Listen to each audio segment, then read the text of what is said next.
It is usual, my friends, to always speak about the odd circumstances, adverse situations the Shia Snashi community is at the moment facing.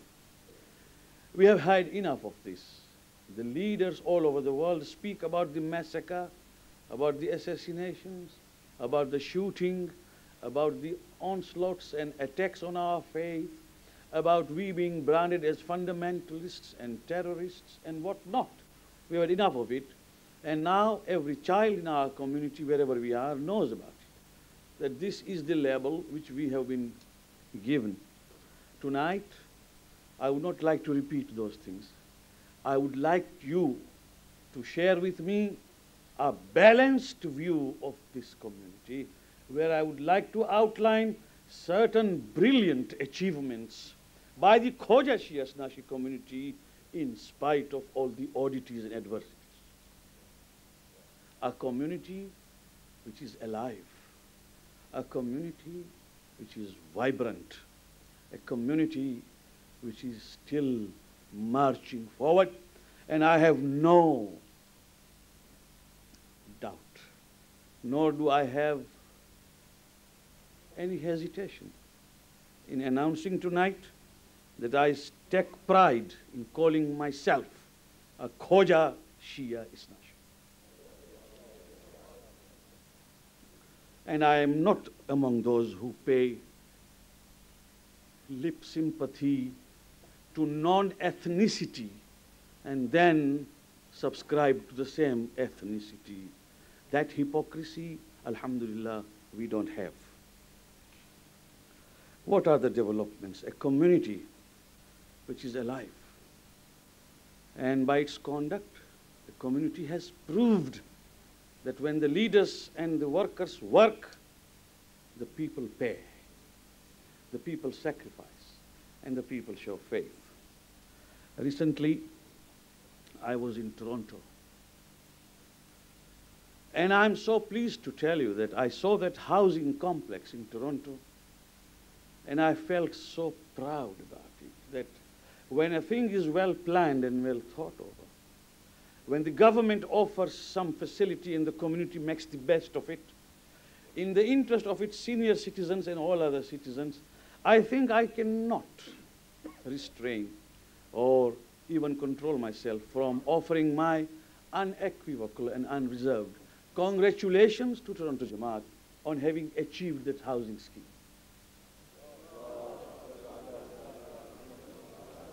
It's a community which is alive. Come to Karachi and see Zainabia Trust having built houses for, I think, more than 700 families. Maybe now we are reaching 1,000. A community which has just arrived in Pakistan and has made the most of its own organized intelligence and organized talent, has been able to construct nearly 900 houses. My friends, tears will roll by my ears, my eyes, if I tell you that in what sort of slum those people live, because I have seen some of the slum of India and some of Pakistan. And I am pretty sure that some of the widows and some of the orphans and disabled people are praying for the organizers of this housing scheme in Pakistan day in and day out. To me, it is a matter of pride to see that when like-minded people work together, they can achieve. And the money is no problem. Look at Dar es Salaam Jamaat. A young man rises from nowhere in the southern province, becomes a leader in Dar es Salaam Jamaat. Unfortunately, we don't have him here tonight. But I wish him all the well in his new settlement in Toronto, Ali Raza Rajani. But with a team of workers, Dar es Salaam Jamaat has been able to solve its housing problem to a very great extent. This is a sign of life. Education. If you go to Karachi and you see Al-Murtaza School, It is second to none in its construction and architectural excellence, and also in its achievement. And I believe now they are going to a level of college or whatever. There is a girls' school, there is a boys' school, there is a well-managed school, and it has maintained its standard. A community which looks after education, a community which looks after the need of the housing, in spite of all the problems which Hamid Bhai has aptly described. The community is a living community. Come to Toronto. 9,000 Bathurst is an unprecedented step taken by Canadian people for education. They have established and already started an Islamic school together with madrasa, a plot which has been bought by them. It's 26 acres with 51 rooms ready, and they haven't wasted a moment, for the school has begun, and the school started on 8th of September while I was still in Toronto. Education. I wish them well, and I wish all the success to that school. Inshallah ta'ala, it will grow from strength to strength.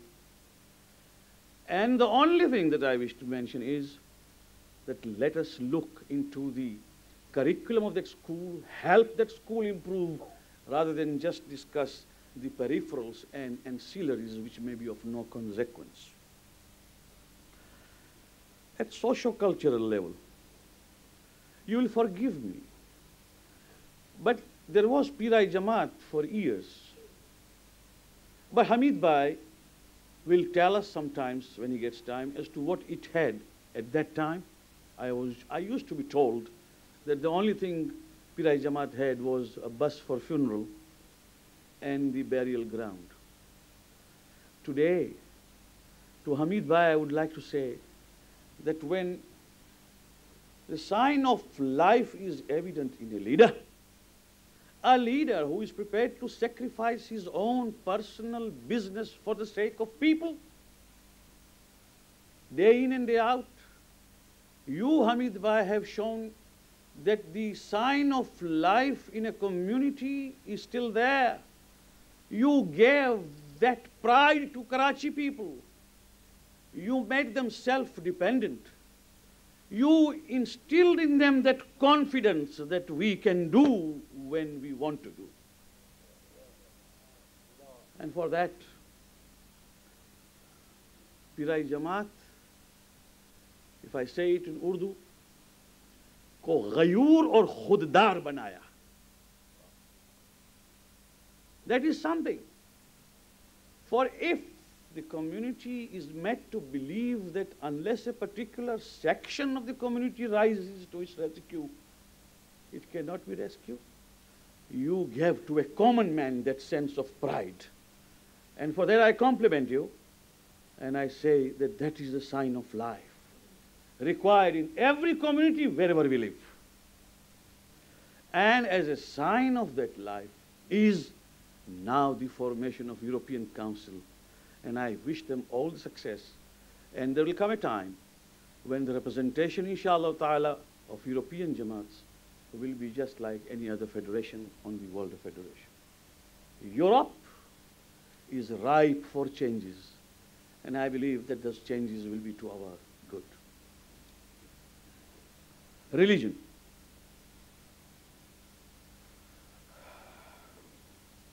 A small Jamaat suddenly loses its mosque. It is burnt down. Within a year, a Jamaat of young people with very handful of elders rises to the occasion and rebuilds the mosque.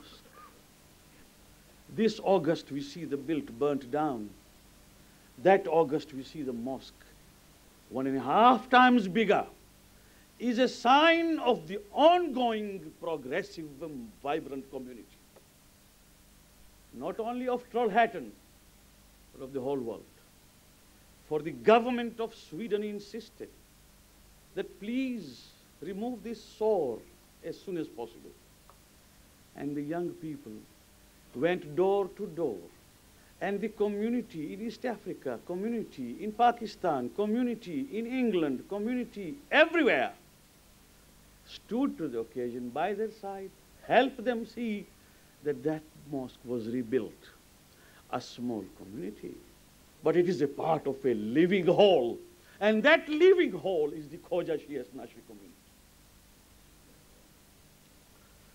Similarly, we now have filled the requirement in Paris. Go and see that beautiful Imambara of Paris Jamaat and ask them how difficult it was. But Alhamdulillah, they did. Paris Jamaat has got one of the monumental buildings we have ever seen anywhere else.